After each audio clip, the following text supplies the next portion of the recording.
dhugaa qabantu jira. Tarsiimoon isaan hordofanii fi rakkoon naamusaa akkuma jiru ta'e akka namni yoo shiftaa saamichaa achi bahee miti. Warri saamichaa bahee galee jira keessa.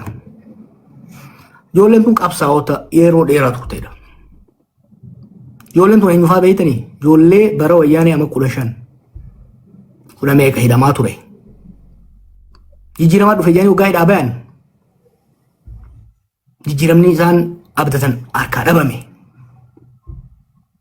Imagine umrii kee ijoollummaadha qabsoo seentee hidhaa turte hoggaa qabaleetti ati galtu milishaa si xallazu. Ijoollee ni beeknaa bara mucaan ammaan bisaa jedhamu harragee xarraa hogganu kun nama hidhaa ture qabsaa gameessa yeroo dheeraati. Kan harsadee hogganu kun gurbaan gammachuu jedhamu nama hidhaa ture qabsaa yeroo dheeraati. Mucaan sabaayif jedhamu kunis kan arsii maal jedhanii zoonii maaliif balixaa jedhamtu. Isaan jalatti wanti jiru kun.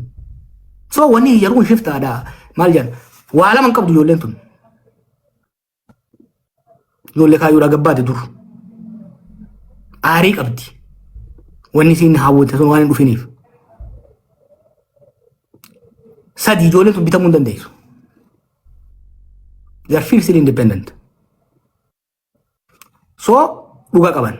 Akkaataa adeemsa isaaniitii fi gochi isaanii doongora guddaadha qaba.